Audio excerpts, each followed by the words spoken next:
We're talking Ball State. Don Shondell and Ray McCallum talking Ball State. Nate Davis and Bonzi Wells. Schumann, Bell Tower, and Worthen. Fans all over from Muncie to Berlin. Getting Concannons, Carters, and Greeks. All right, everyone out there in Cardinal land, welcome to another live edition of Ball State of the Union, your number one Ball State football podcast. By the fans, for the fans. We're talking current headlines, exclusive interviews with Cardinal athletes and coaches, and fun off-the-wall debates that you're not going to hear anywhere else. Don't forget to like, comment, and subscribe to us on all your favorite social media platforms. And as always, when you hear that beautiful song from that beautiful voice, you know we're going to be doing one thing and one thing only, and that is talking Ball State. I am John, your host, is always joined tonight by my good friend from Ball State Football Talk on Twitter, Colin. Colin, how we doing? We had a big episode ahead of us here. We always love the spring game here at Ball State of the Union, and I'm excited to talk to you about it. So since I've seen you last, what have you been up to? Just been coaching some high school football myself, actually, here in South Bend. We've been heading down to go to a couple spring practices even before the spring game showcase. Went down there with my coach, my head coach, and, just getting ready for football season, both Ball State and, here at home in South Bend. Yeah, and we, last year you kind of kept us in the loop of how the high school season was going, so I'm sure this upcoming year you'll do that as well. For me, it's been a big week. The move is done now. Ball State of the Union is no longer taking place in South Florida. It is now taking place every week in Central Indiana. So we are here. We're on the south side of Indianapolis right now. I'm in my new basement. Soon, here in the next couple of weeks, maybe a month or so, it will be fully decorated. There will be plenty of Ball State stuff down here, and that will be making its way onto the show. But we made it. It was a long, crazy week. It's still kind of crazy, but we're here, Colin. We're going to be around a lot more now. Glad you're back in Indiana, honestly. Doesn't feel right shooting this show not based in Indiana, so we're back. You're closer to Ball State than I am, right where we should be. Yep, we're here. And if you're with us and you watch the show with any regularity, you'll know what we're about to bring up next. And we want to shout out our friends over at the College Huddle. The College Huddle is a group of independently made college football, college sports podcasts from people all across the country, just like Colin and myself. You got Ball State fans, you got Toledo fans, you got fans of Indiana, Notre Dame, whoever you're a fan of or whoever you might be interested in hearing about. They're going to have a show on the College Huddle. So be sure to go check out the College Huddle, and you'll see Ball State of the Union proud represented there, and everyone else out there. So, Colin, before we get started, is there anything else that we should talk about before we get to the spring game? I have one thing, but if you have anything else you want to bring up now would be the time to do so. Yeah, I do. Just want to let people know the Substack article is coming for the spring game. I'm working on that right now. It should touch down sometime next week. I'm trying to make it very detailed. I'm trying to put the reader in my shoes where I was this spring, these spring practices, show them what I saw. So that's really exciting coming up. And then Together, John, I don't know if that's what you were going to talk about, the new Together episode, but we should definitely give them a shout out over at SportsLink. They're doing an amazing job. This most recent episode that just dropped today, I cannot recommend it enough. Go over to SportsLink. Make sure you watch that. Yeah, I haven't had a chance to check it out yet. Like I said, this week has been crazy, but I'm going to be sure to watch it soon. Jude and those guys, they always do a great job. The other thing I wanted to bring up was, mainly here on Ball State Union, we pretty exclusively talk about football. Every so often we'll maybe kind of mention a couple other things. But one thing I wanted to be sure to bring up here is a big thing kind of to me personally and some of my friends out there is I am actually, if you don't know this, an alumni of the men's volleyball team. I was on the team as a player back in the early 2010s, and Ball State men's volleyball, pretty historically great program. They won their conference regular season this year, so they've been hosting the conference tournament here, and they're in the conference championship Saturday night against Loyola. So if anyone's in the area and you want to go watch something, you've never seen a men's volleyball match, go watch it. You'll be amazed at what it's like to watch in person. And whoever wins basically goes to the NCAA tournament. Pretty much the Final Four for college volleyball is, it's expanded a little bit, but that's what it was always called. So they'll be in the NCAA tournament. They made it a couple years ago, and they got a chance to go back there. So if you're around, be sure to go support the men's volleyball team. I'm going to try and make it. If I can make it up there, I will. But if not, I'll be watching from afar. So I think that basically wraps it up. If anyone has any questions throughout the show about anything that you hear or any comments you want to make, be sure to put it in the chat wherever you're watching the show, whether it be on Twitter, Facebook, or YouTube, and we will get to them at some point. So no guests today, Colin, just you and me. We're going back to our roots here. And I'm excited about this episode because, like I said, I've been moving across the country. I loaded a big truck. I've unloaded a big truck. I've been doing all kinds of stuff. I unfortunately have not had a chance to see anything from the spring game last week or even read about it.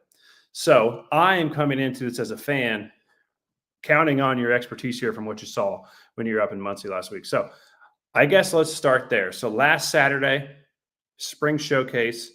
Before we get into kind of the individual positions, which we'll get to here in a second, I just wanted to get your overall feel for the event, whether it be just how Ball State put it on, how the team kind of in general looked, what you think of Coach Jurovich's second go around.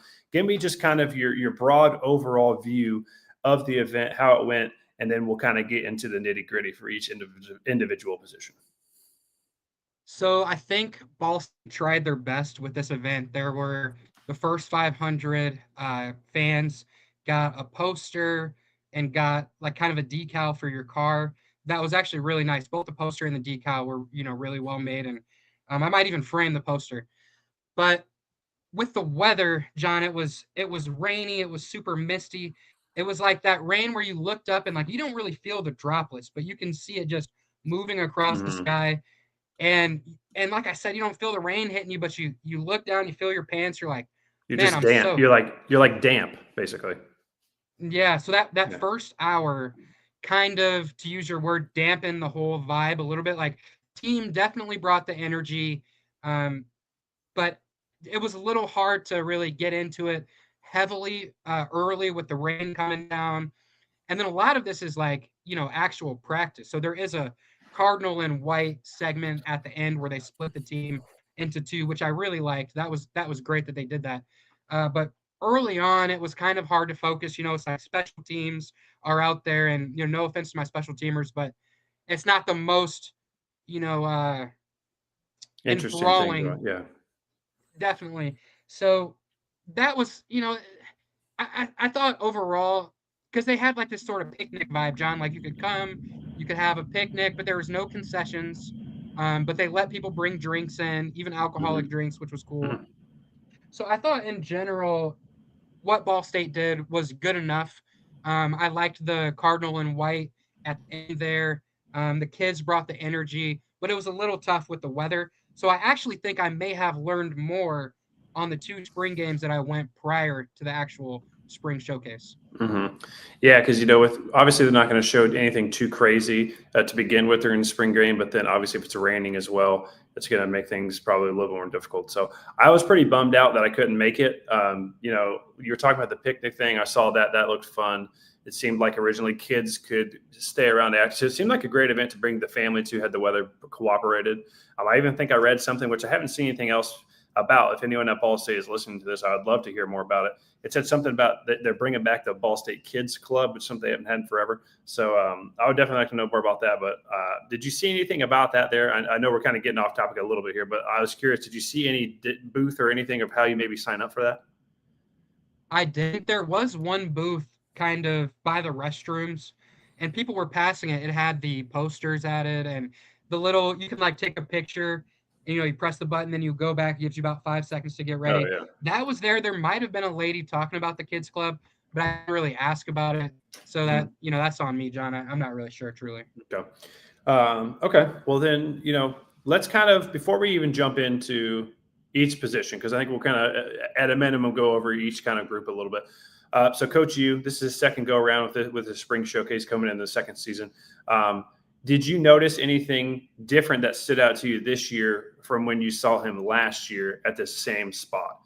Did anything change in his demeanor or how he kind of ran this practice? Because obviously he's got 1 year under his belt now here at Ball State. So one thing I've learned about Coach U, and this is just from, watching closely at the practices, his demeanor kind of reminds me of like a Marcus Freeman or like one of those like laid back coaches on the sideline. He doesn't do a lot of yelling himself, but the assistant coaches, for the most part, are doing the yelling during practice, and then at the end of the practice, they'll all come together and coach you will have some words. Really, what I've noticed that I think is a lot different than last year, and you'll hear this just standing on the sidelines. Chris Radican was on the sideline the first time I was there. I got to talk to him. Um, but one thing people are saying is the team looks a lot faster. And that's something I do have to agree with. Just top to bottom, it seems like the speed on the field has increased. Okay. Um, I guess let's get into what we think is probably, at least in my opinion, the number one storyline kind of coming into this Ball State football season is going to be that quarterback position. This was the same thing coming into last year as well. Unfortunately, that did not really play out like we all wanted it to. So, from quarterback wise, obviously, it seems like from everything we've kind of seen, what you've been telling me, it seems like at this moment, it's a 2-horse race between Keldrick Lester and Tyler Mazzell, friend of the program, Tyler Mazzell. And what'd you see from them? Did anybody stand out between the two of them?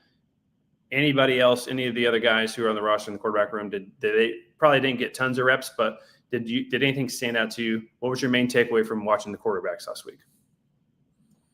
I'll go through the roster top to bottom for quarterbacks, like how I think it's going to work out.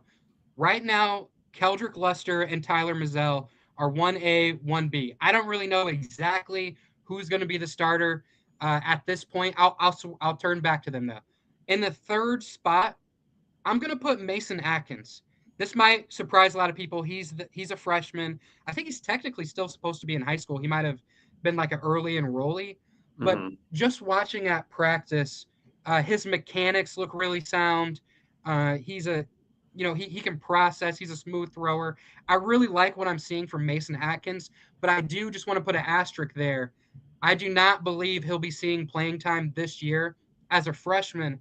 I don't think Coach U wants to throw him into the pool just yet. I think he wants to give him some time, get his feet under him, get him acclimated to that game speed. But right now, I'm going to put Mason Atkins in that 3 seed spot. For the fourth string quarterback, I'm going to go Brody Derrier. It might be Bodie Derrier. I apologize if I'm messing that up. He looks pretty good too, honestly. It's just I think we have those two guys that we know we're going to start. And then right behind him is Atkins. I've heard a lot about him. He's really impressed early. And then right after that, I'm going to put Brody Derrier. I'm sorry again. And then right behind him, and this surprised me because Willie is a big fan of this guy, friend of the show, Willie Sneed, our part-time co-host. He really likes Khalil Wright. And I do too. I think, I like what I'm seeing from him as well. But I will just say when I'm at the practices, Mazzell and Luster are getting about 60% of the reps. And then the next 3 quarterbacks are splitting that final 40%. So they're getting less and less time to show what they're capable of. And that does add a little bit of stress because if you think about it, if you're Khalil Wright and they've got those 2 guys ahead of you and your reps are getting limited, each rep has a lot more pressure on it. And so when you mess up, and the coaches are watching we'll get into this because I was there, but the coaches are watching the practices immediately after practice. So if you turn some garbage in on that film, on practice film, they're going to see it. So that's a lot of pressure on him. I hope he's doing all right. I hope he's doing okay. But that's how I see the top 5 right now. Now, let me swing back to our top 2, okay? So everybody knows if you've been following this show, we had Tyler Mazzell on the show. Great kid. Seems like he really gets along with that quarterback room. Him and Keldrick Luster appear to be friends. So that's a good thing. Well, when I went down so I've been there 3 times now, John. I've been March 28th, I've been April 16th, and I've been April 18th for the showcase. Now, on the 16th, I went down with my head coach for high school football. And, I told him about the situation. I'm like, we got this guy that we interviewed, and just naturally I'm rooting for him, right? He gave us the time to be on the show. So I'm telling him about him. And then I'm like, the other guy we got is 5'10", 248 pounds. And my head coach is like, what in the world? Like, he was so excited to see him. So we get down there, and my head coach, actually, this is interesting, just a little side note. But my head coach was my quarterback when I played high school football. So he knows a little bit about the quarterback position, right? He played it. He was very good. Um, Obviously didn't play in the college ranks, but after practice, when we're driving back home, he tells me, he's like, I think I liked Keldrick Luster more Mm. today. So when we watched the whole practice, and I'm telling you, we came to the position group meetings at 6:45 a.m. John, we left at like 3:45 in the morning. Then after that, we watched the practice, and then we sat in the practice room with the coaches watching it. So he got to see both of them up close, and then got to see their reps afterwards on film. So afterwards, he's like, you know what? I think I like Lester more. And I will say, while I was there on April 16th, obviously I can't say everything that I heard the coaches say. One thing I heard, and I can't place exactly who said it, but it was just comments like these that I kind of hear in passing, like, oh, he's going to be tough to tackle in November, which leads me to believe they've got a plan for Keldrick Luster. Even if he does not get the starting role in September, Hmm. they have plans for him to get on the field. And if you see this guy, John, he's like a bowling ball, but he's fast. He's kind of, so it reminds me of some of these, like, I forget his name, but it was like a heavy set quarterback that like went to the NFL actually, and he kind of reminds me of that, but he's quick. So that's still up to be decided. I think it's right now. I hate to say it because it's not giving the people a ton of information, but I think it is 50-50. Keldrick Luster, Tyler Mazzell right now. I don't know if even the coaches know exactly who, but if I had to lean one way, John, if I had to bet my hard-earned money on it, I would say it's probably going to be Mazzell, and then Luster comes in and gets some snaps here and there. Yeah, and Tyler Mazzell and Keldrick Luster both have only been there, since January. I think both, transfers coming in from the transfer portal. So this could all look a lot different come, August when they've been around, even longer. They'll have more camp to go through. So, you would really like maybe one of them to be playing, noticeably better. But if neither of them you think look, if they don't look bad, then that's probably a good problem to have. If you got two good quarterbacks playing, so we'll see how that pans out. Again, this is going to be the thing that most people are interested in, is figuring out who that's going to be, which we might not know for a while.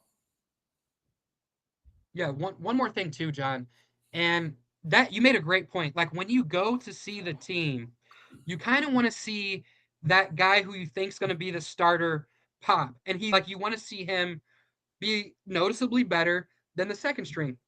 I mean, that's for running back, that's for DJ Hamilton, that's for that's for quarterback. But you're exactly right. I did not see one guy look much better than the other guy. It was very close. And part of that too, John, and this is the big point with it. Part of that too is really on the defense. Every time I've seen the defense has dominated. And it is Mm-hmm. early, and I think that's to be expected early, but that's part of it, right? Like at the spring showcase, for example, I don't think I saw a touchdown.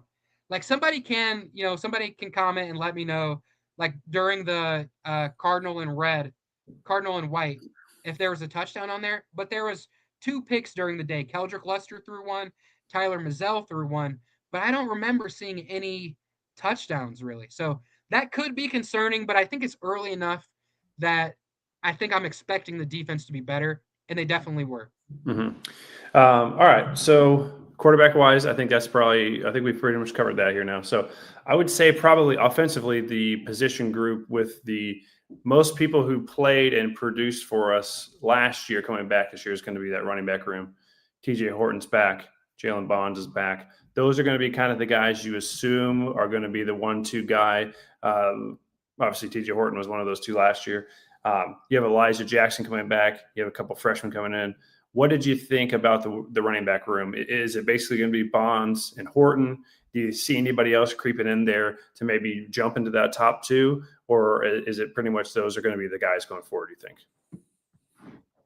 I think those will be the starters. I think it might even be running back one might be Jalen Bonds, and then running back two might be TJ Horton, or vice versa. I don't know really how they're going to start it, but Jalen Bonds is going to be kind of that thunder, that bruiser, that guy that runs through your face. And then for a quick switch up, we'll put in TJ Horton. He's going to be the speedster.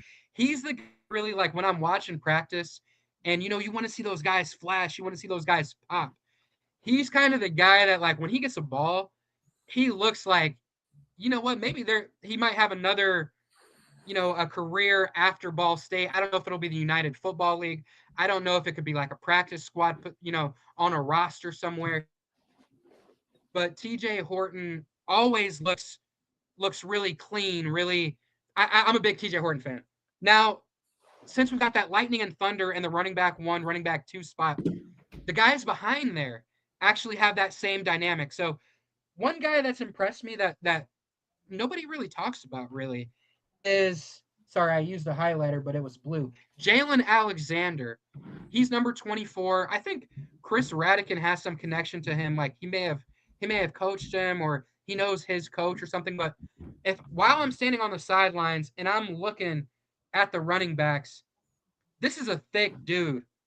Pause. But this is a dude that looks like he looks the part. His thighs are huge. He looks like a dude that's gonna run you over. And every time he gets it, I feel like he's pretty adequate. I like what I see from him. Now he would be the Thunder, I think. Now his Lightning counterpart would be number 0, and we saw a lot out of him actually at the spring showcase. I believe his name is Elijah Jackson. Mm-hmm. Now at the spring showcase, this is interesting because on April 16th, I was at the spring practice and I got to see TJ Horton. TJ Horton was practicing. He looked good, looked sharp. Spring showcase comes, no TJ Horton.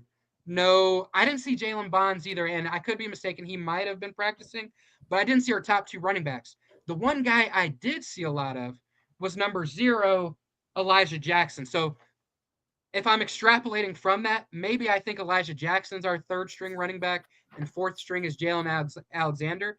But I do feel comfortable with all 4 of them. I know TJ Horton is polished. He great cuts. He looks good.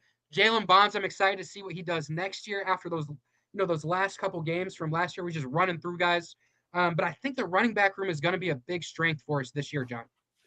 So let's just assume here for a second that Tyler Mazzell is the starter, ends up being the starter. Obviously, a pretty prolific passer his last season before he transferred into Ball State. Do you see the running back room being as heavily utilized last year like a Coach Uranovic's team usually is? Or could they potentially take a step back a little bit if that passing game is more? What do you think that's going to go? Are the running backs going to kind of lead the show for us here, or could we see a little bit of a decrease in them this year? I believe we're still going to be a run-first team.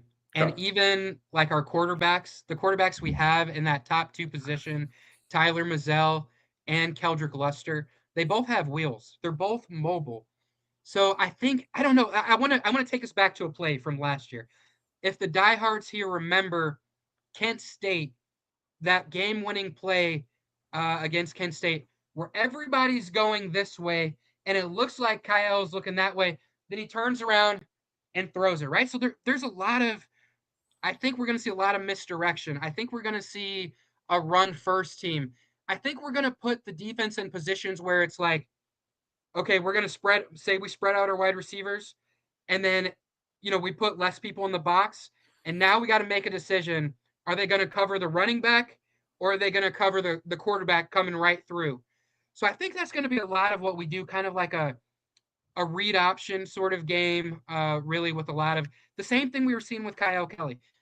There may be more throwing potentially, but I would expect the same type of offense. Run first. If we do pass, it's with that threat of the run game really creeping in and freezing that defense for a second. Mm-hmm. That's what I see. Okay. Well, we're talking about the passing game here. Let's kind of move on now to the wide receivers. Obviously, again, not a super huge part of the offense last year. The passing game just really wasn't there a lot of times. Not necessarily the wide receivers' fault at times. Sometimes it was, sometimes it wasn't. But a name that a lot of people at Ball State like, I know you included it, is DJ Hamilton, Donovan Hamilton. So he is back. They have a couple other interesting additions. What do you think about the wide receiver room? And did you see anybody that stood out to you that maybe people aren't talking about enough right now? You're 100% right, John. The number 1 wide receiver is going to be Donovan Hamilton. 6'4", long frame.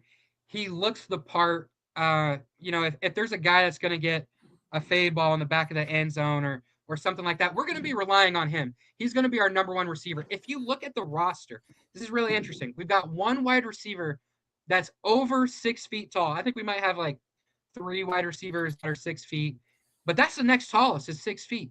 Hmm. And because of that, I think we're going to have to utilize DJ Hamilton, move him around the field. He is a threat against smaller MAC cornerbacks. Generally the MAC cornerbacks aren't really 6 feet tall. Some of them are, but for the most part, 6 feet or shorter. So he's going to be a guy that we have to take advantage of him creating mismatches. So he's the number one. Now, when I start thinking about who's going to be the number 2 receiver, I want to give a shout out to our guy, Corey Thompson Jr. He came on the pod. He gave us his time. But what I will say is when I went to practices, March 28th was the first padded practice. And Corey Thompson wasn't practicing at that practice. So I went up to him. I'm like, you good? What's going on? Da, da, da. He's like, oh, I'm going to be back. I'm just like, taking today. I was like, okay, cool. So I get back 19 days later, April 16th. And I go to practice and I see on the sidelines, it's my guy, Corey Thompson Jr. I'm like, dude, what happened? I thought you were, I thought you were going to play. Well, he tells me a little bit about this injury that occurred. And I don't want to put his injury, business out there, obviously, but it's a minor injury. He will be back. I believe he got it looked at. And, talking to Coach Yu about Corey Thompson Jr., he said, it's something we're not too concerned about. Like he will be ready for the season and they're excited about him. So I would put him tentatively. I want to put him at 2, right? But the guy who I saw, who was really the number 2 wide receiver, was J-Mac, Jamarian McDougal. And I couldn't really tell at first. Like there was a guy who was walking around the practice field. I think he might've been injured or, they're just telling him like, sit out this practice, but make sure you're getting a little, activity. So there's a guy walking around and I stopped him. I'm like, is DJ Hamilton the best wide receiver on the team? He's like, oh yeah. And I was like, who would you say is number 2? And he was like, J-Mac. It's got to be J-Mac. And then once I keyed in, once I really started watching him, I think he's a dog. I think he's a dog. So much so that our best defensive back, at least the guy that has impressed me the most with his look and his play, they got into it at one of the practices. There was a little bit of a scuffle, and it was only like 10 seconds, but I love to see that. I love to see the guys care. I love to see them go out there. They got the effort. They got the energy. Dang, I didn't make a play.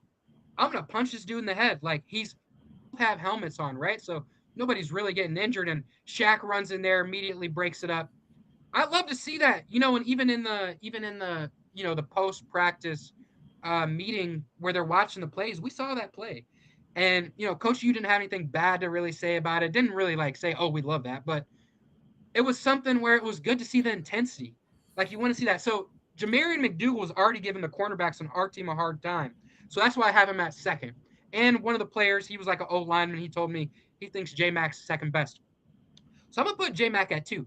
One that's going to surprise people. You asked about this, John. It's like, who's a guy that diehard fans aren't really going to know about, but you're going to see a lot of? And it's number 11, Isaiah Thacker. It's a Thacker brother. They're moving him around. They got him all over the field. He's got a good burst. I think he's got good hands. They're kind of using him sort of like Eric Weatherly Jr. last year, if you remember him, John. So I'm excited to see what Isaiah Thacker gives us. And then I want to give a little bit of a shout out to this guy, number 83, Eli Holt. This is just a little white guy out there running around, but he's got heart. He's making big plays. When I was there on March 28th, the first padded practice, he pancaked somebody, John. And it was the first time you heard the sidelines, because there was recruits there, there's, other coaches there, this and that. The first time you heard everybody on the sidelines like, dang, like really, get excited and stuff like that. And he's only 6 foot, right? Like I told you, we got a lot of small wide receivers. He's only 6 foot, but I see a lot of hustle from him. I see a lot of heart from him. Every now and then I see him making plays. And he's a guy I think maybe won't be as big in the games. I don't even know if he's really fighting for a starting role. I think there's about 6 wide receivers that know they really are fighting for a starting spot, and that might be him. I really didn't get the name of the 6 guys from Shaq, but I think it's incredible to have a guy like that just in practice that's going to Mhm. come in, compete every day, and challenge everybody else to show them what he's got. So I was encouraged to see that, and I think those are the big names right now: is DJ Hamilton, Corey Thompson Jr., Isaiah Thacker, Jamarian McDougal. Those are the 4 guys I'd really bet that we're going to see a lot of, in the wide receiver room. Okay.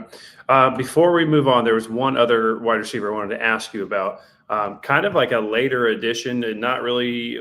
I don't recall it being a guy who was signed around National Signing Day or the transfer portal, but a later addition. I think he was committed to maybe Wisconsin or somewhere like that, and that's Tayshawn Bardo. I know he ended up being one of the bigger recruits in the history of Ball State football. Did you see anything from him? I know he's up there from the region area where you're at. Uh, Give me a little idea of what fans could expect from him, because on paper it seems like one of the better players that Ball State's had a chance to sign. For sure. And, shout out to Tayshawn Bardo. I'm in South Bend. He played for Elkhart. He actually used to play for Penn, where Marcus Freeman's son played at. And he ended up transferring to Elkhart his senior year. So he was really just a hop, skip, and a jump from, where I'm located, where I'm coaching at. And we played him. We actually played him last year. He's a stud, right? So he, had offers from Michigan State, Wisconsin. Now he lands here at Ball State. I didn't actually see him at the spring showcase, and I haven't really seen him in practice a ton. Now, the Together season 2, episode 2, did just drop today, and it focuses and highlights a lot on that wide receiver room, particularly early. And I did see Tayshawn Bardo in that room, listening to Shaq, and you know, uh, I think he will be a piece that we rely on eventually, but I don't necessarily know if he's going to be a starter in season 1, right? Like Mm-hmm. he might not, but I am excited about what he brings to the team, even if it's not until next year. Okay. Quickly before we move on to the offensive line, anything you notice from the tight ends room? These are not any names that people are really going to recognize from the last couple of years. And you don't have to go into super detail, because I'm looking at the roster now. There's a lot of them. But did Yeah. anybody in particular stand out? Maybe one guy, maybe 2 guys that stood out to you? And if not, then we could just move on. So I'm going to take a little bit of a leap of faith here and say that tight end room is actually our weakness right now. I haven't really seen a ton of guys, making plays or whatnot. But one dude I will give a shout out to, because I saw him make a play. I'm like, oh, that's a big guy. Who is that? I looked him up. Number 8, Mason Riggins. Now I have no idea. This is a position group that I haven't really asked a ton about. But I don't know if he's going to be the starter. I don't know if he's just a depth piece. But what I saw in practice, he was the guy that stood out to me, John. But I Okay. think right now, actually, other than because last year O line was definitely a weak spot for us. But I think this upcoming year, O line might improve a little bit, and tight end might be our weak spot. Okay. That's a hot take. That's how I'm Okay. feeling right now. Well, speaking of the offensive line, that's going to go next. Our friend Mike over on Twitter wants to know, any thoughts on the offensive line. So before you answer this, a couple of things to note and to remember for anyone watching. Obviously, like Colin just mentioned, this was a really big place where we struggled last year. Going into last season, this was a big question mark, and unfortunately, it didn't get answered the correct way. Now, Colin, before you tell me about the offensive line, I need to ask you a question here. Did they tackle during this, or was this just a thud game basically? So I believe all the practices I've seen have just been basically thud. Okay. They haven't been like tackling. So some of the stuff with the running back, like when they get stopped, it's like, okay, Jalen Bonds would probably run through that guy, or Mm-hmm. stuff like that. So it's kind of hard to say. I don't think the spring showcase was tackle, but I do want to give a little bit of an asterisk. Like I did tailgate before the spring showcase with the Simborskis. So I had a White Claw in my system, a couple good boys, but I was trying to lock in and focus, but I don't think they were tackling. Honestly. Okay. So then, I'll kind of preface this with this is going to be a harder position to judge. And then we'll get to the defense. Defense is going to be hard as well, I think, especially the defensive line and maybe in the linebackers to some extent. But so for the offensive line, if you can't exactly give like the best analysis based on not tackling or anything like that, maybe who were some people who, and if you can, then that's fine. You can do that. But if you can't, who are maybe just some people that impress you, maybe size-wise, maybe their speed, maybe their footwork, maybe just some people who stood out if it was kind of tough to tell. Because in these practices, when they're not tackling, it really is kind of hard to tell sometimes with positions like this. Definitely. And it's interesting you say this might be the hardest position group to really know. How are they looking? How are they doing? Is it improved, etc. So, I told you guys I went to 3 spring practices. When I got there at 6:45 in the morning on April 16th, that Thursday, they let us pick any position group to go in and sit in the position group and watch the guy coach, be with the guys, stuff like that. Now, not only was the offensive line the weakness for Ball State, but it was the weakness last year for John Adams football, where I coach at as well. So what did my head coach decide? Let's go sit in the offensive line position group, position meeting, and see how they're teaching them. Great idea, coach. So we go there, we sit down, we're listening to Alex Barr, who is the head offensive line coach. And what I will say is this dude knows his stuff. Like, if there was one coach I came away most impressed with, I think a lot of people already know Coach U. He knows his stuff, right? And Shaq Van has gotten a lot of praise for being on that 30 best coaches under the age of 30. But the one coach that might not be getting enough praise, and it's kind of a weird thing, right? Because offensive line last year was not good. So it's like you're thinking like, what are they coaching? What are they doing in that position group meeting? I was there. I was there. He's coaching his ass off. Okay, so basically, they're I don't want to read the plays off stuff, but they're pulling. They're talking about what you can do here. Sometimes there's multiple options. What I'm gonna say is, and this is a hot take too, where I said the tight end room I think is going to be our weakness of next year. I think the old line is going to be much improved this upcoming year, and of course the guys that everybody are gonna notice is Chris Hood. He's 6'10". He's a big guy. I actually think we have some guys coming in this year like Misael Sandoval. Like, he's from Vanderbilt. I don't Mm-hmm. know if he's ready to start. He really might not be. But, he's got good size on him. It's hard. I don't really know a lot of the guys' names yet, but I think there's going to be new faces in that room. I trust the coaching. He's very quick and to the point.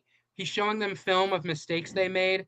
He's curt, but he's friendly. And then he makes sure he gets feedback from the player. He's like, "Any questions? You got it." When they say yes, coach, moves on to the next thing. And I think my hot take is offensive line is going to be a lot better this year.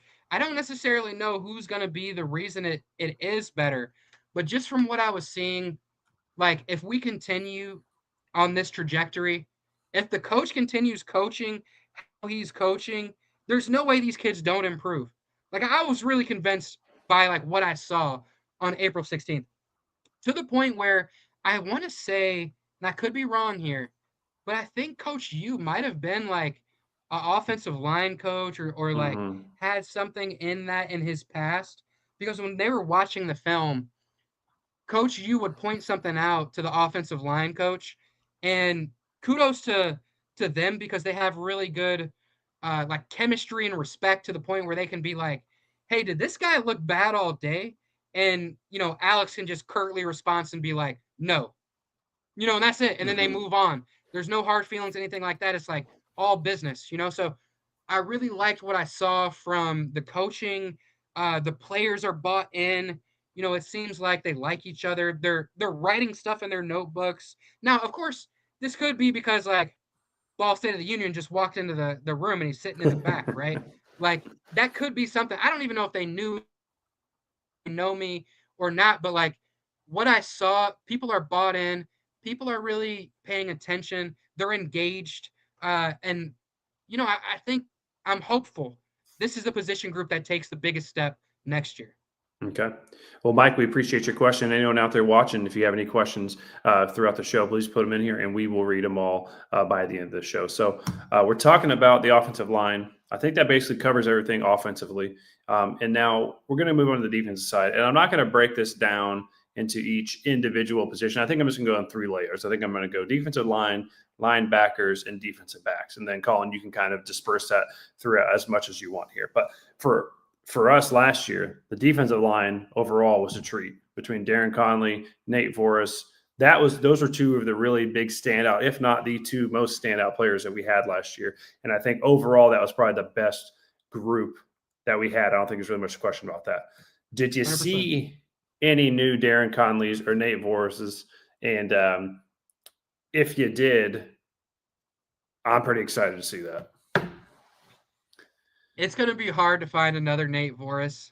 What we saw from him last year was special. Guys just don't get 12 sacks in 12 games. It's not something that's really normal. In terms of replacing him, I think the production is going to have to come from a lot of different guys. Of course, the guy that, he's been highlighted a lot on the Together series. He looks the part, and he's actually listed at outside linebacker, but Jared Beatty. If there's one guy where you're asking, like, who's going to be that guy who, replaces the production that Nate Voris, Darren Conley had out there, I would have to point you to probably like Jared Beatty or Maverick Gracio. And that's the weird thing. Like, I was super excited when we got him. D lineman out of Pittsburgh. I didn't really hear anything about him. I didn't really see anything from him or see him make a play and be like, wait, who was that again? So I don't know if maybe he's had a lackluster spring. I don't want to put that on him because I don't even know if he was there really, but I haven't seen him flash and make a play.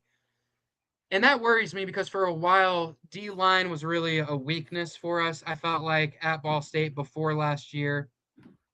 I have faith in Coach Sawicki as well, but that could be something to look out for. Maybe our D line isn't as good as it was last year. Of course, losing Conley, losing Voris, that should be expected a little bit, but it would still be nice if like all together the people on the D line got us like 10 sacks. I don't know, at least on the season. So that's what I'm hoping for. Now linebackers.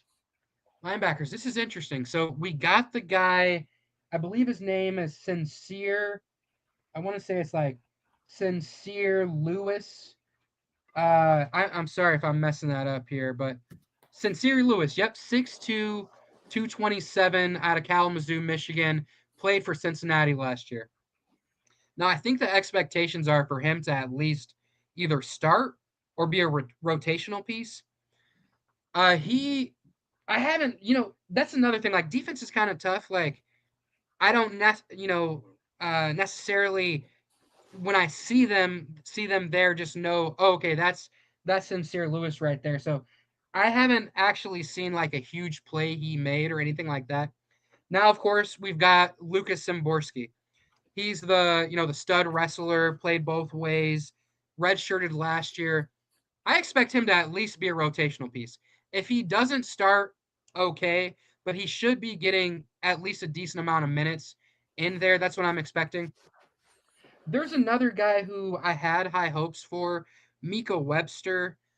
When I was there at one of the spring games or not spring games, but the spring practice, I want to say it was April 16th. He kind of had a little bit of a boneheaded play. Remember, they're in shells and they all have a guardian cap on their head. Now, a wide receiver went up to make a play and he lunged at the guy head first and hit him, but really hurt himself. Like he was laid out on the ground a little bit, kind of like, I don't know if he knocked himself out, but it didn't look good, for his health or really for like the practice. Like it's a shells practice and you're lunging at a receiver, So I'm sure he's better than what I saw that day, 100%. But those are the guys really who I know by name.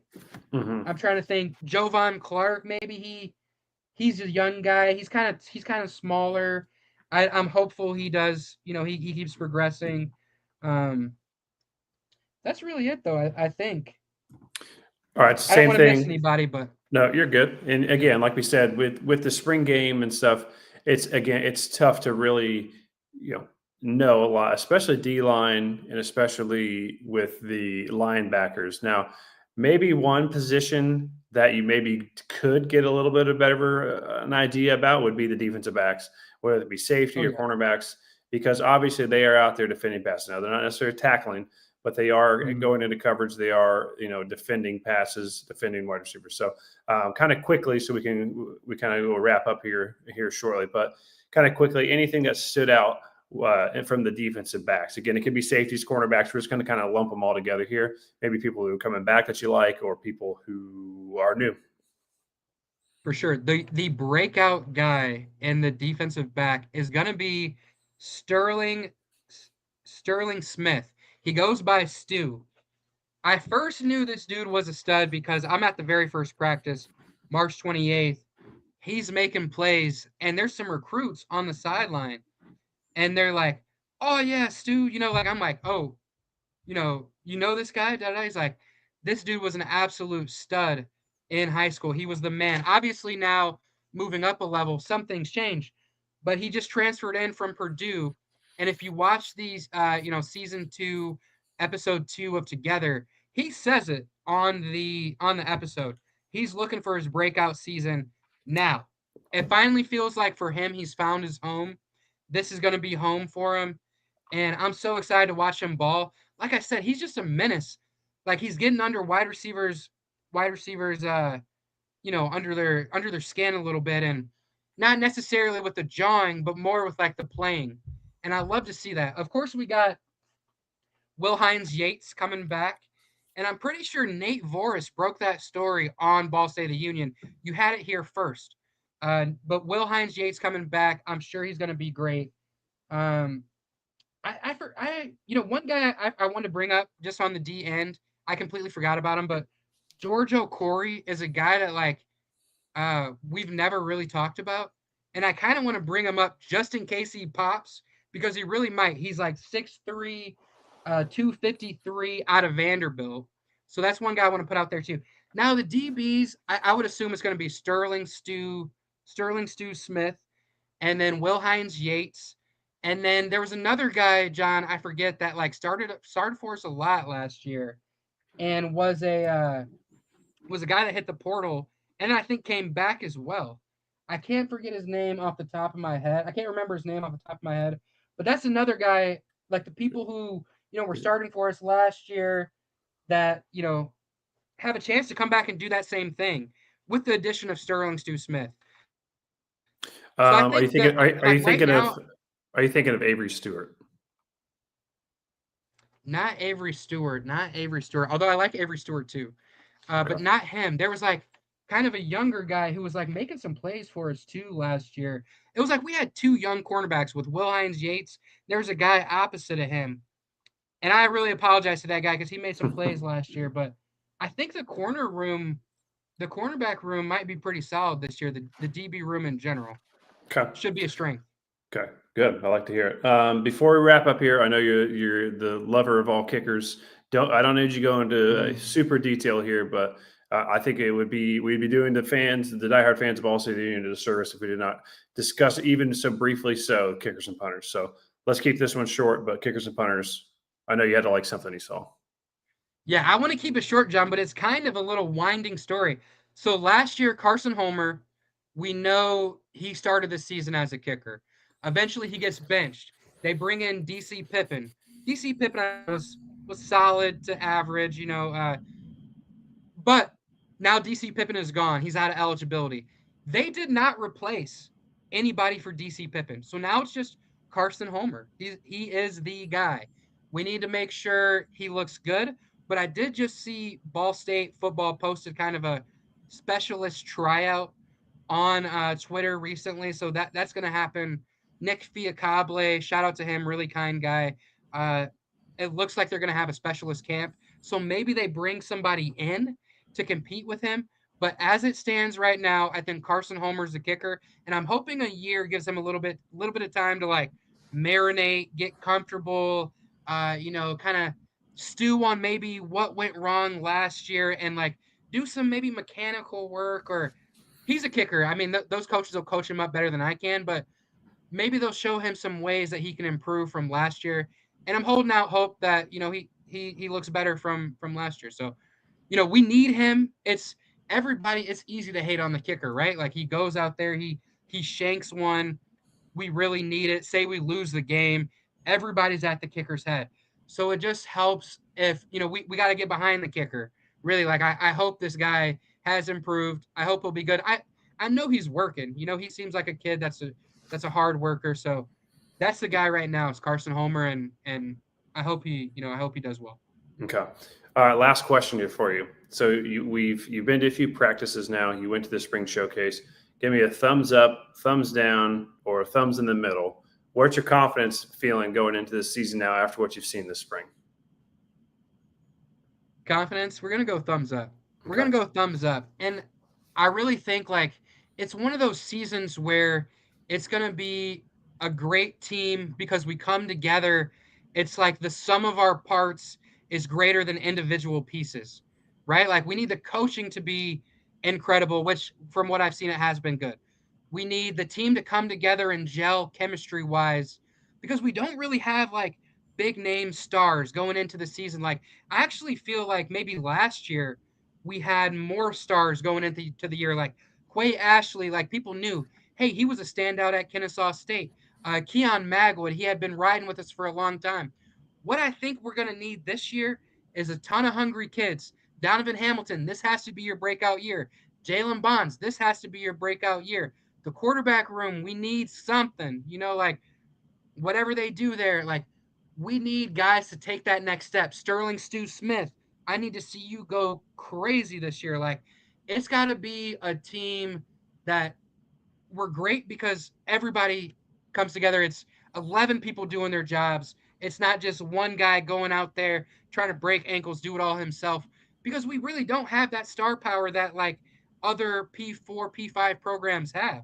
Like realistically, when this new college football game comes out, and I don't sound like the Jets, the Jets owner who was like signing people just off their Madden rating, but like when the new game comes out, it's likely that we don't have a player that's ranked 75 or higher.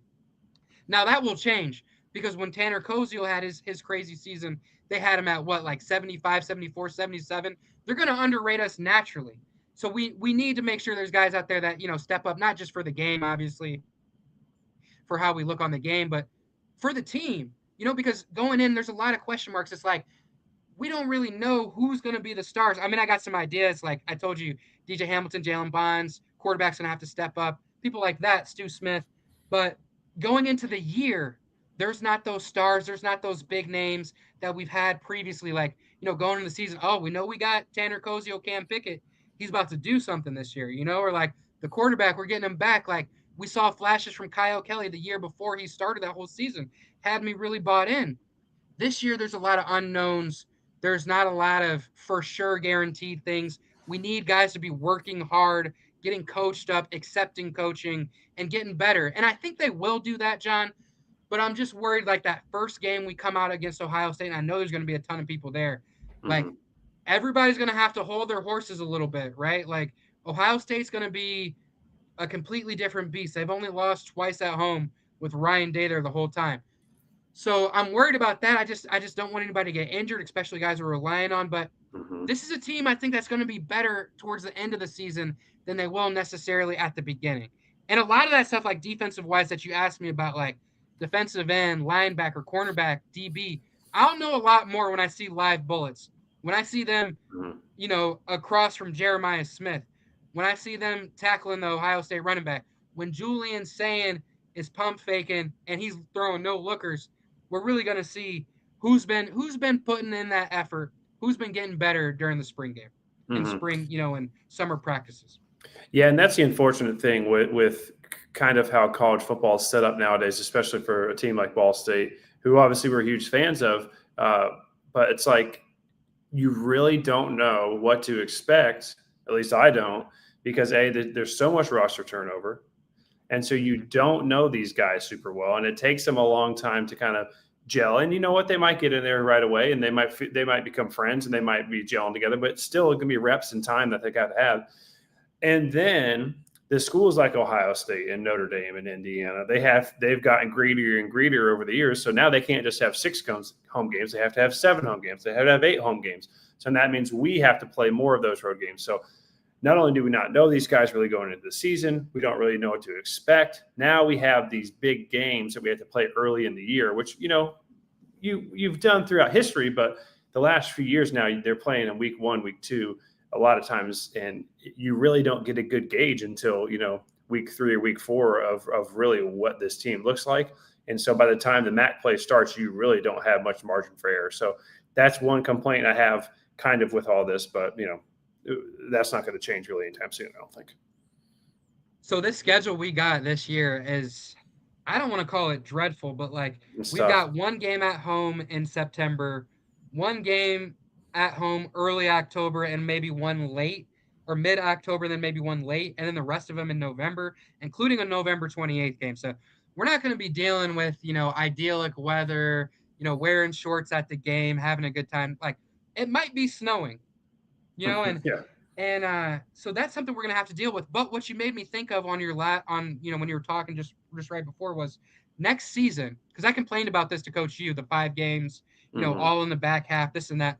Next season is 6 games, John. Yep. And then I think this is the last schedule made by the last athletic director. So in the future, we're gonna have 6 games, then maybe 5, then 6, then 5, then 6, or something like that. But there's gonna be more games that are more seasons that we have 6 home games, which is something we can be excited about. Well, and I'm not naive. I understand how it works. I understand that we have to pay the bills somehow. So us playing Ohio State and us playing Northwestern, last year we played Purdue and played Auburn. I get that. But the problem that I have is that it's 2 years in a row now where we have had 5 home games, because those 2 other non-conference games, one of them is usually an FCS team, and then we usually play another group of 6 teams. Well, last year that was UConn, and this year it's at Liberty. So it's having it happen in back-to-back years, which is kind of annoying. But, there's never going to be a scenario where we have more than 6 games, but it would be nice if that rotated back and forth. I understand how it works, but it's just kind of unfortunate how it kind of played out these last 2 years. And then one last thing, John. I know people, they've probably seen the article I put out that's like the season preview. If you haven't, make sure you go and read that. I put a lot of work into that. It was 7 pages long, but trust me, it's not that long. Once you read it, it's I talk about each individual game, each individual opponent. But I have a new theory, John. Mm-hmm. I remember last year we were on the pod and that Willie was on here, our good friend Willie, and we're talking about what's the difference between this team at home versus away. At home, we look like some dogs. Away, we look like we're getting dog walked, right? But if you think about it, think about the teams we played away. Purdue, Auburn, UConn. It was a tough game at UConn. Western Michigan, Toledo. I don't know, was Miami, Ohio away too? John, we played the dogs. We played the cream of the crop in the MAC away last year. So what I'm saying is, I think it might not be about how the team performs away versus home, rather than look at who we played, right? And if you look at my season preview for this upcoming year, I kind of took that into account. I'm saying, maybe we don't beat Central Michigan at home end of the season, but we do beat, a UMass away or something like that, right? So I kind of took that into account. If you can look at my too long didn't read, way too early season predictions. I've got a whole article for it. We're working on the spring game article right now. It'll come to you sometime next season or next week. I'm sorry. And then maybe a couple weeks after that, we'll give you that FOIA article that I've been, working on, but it's been in the back burner ever since the spring game. So stay tuned on that. Make sure you go to the Substack. Make sure you subscribe. Make sure you subscribe here. And yeah, stay tuned on all platforms. Yeah, Colin said it perfectly. Be sure to subscribe over there. See all his writing. I'll probably throw a little writing out here soon myself. I have some ideas, stuff I might throw in. So you might see something from me. But yeah, also be sure to subscribe to the YouTube channel. Follow us on all of our social pages. And Colin, we'll get in the war room here. We'll figure out what we want to do, and we'll get an episode here soon. Hopefully, speaking of last thing with topical of what's going on, NFL draft's going on right now. Hopefully, our good friend Nate Voris, he's been a friend of the show as well, and his dad. Hopefully, he gets drafted. If he doesn't get drafted, hopefully he lands somewhere and has a chance like our good friend Willie Snead did, and gets a chance to go prove himself because we know what he's got and we know he can do it. So until next time, I'm not sure when we'll be back. We'll be back soon. If not next week, maybe the week after that, but we'll be back soon, and we'll talk some more Ball State football with everyone then. So until then, everyone chirp, chirp, and go Cardinals.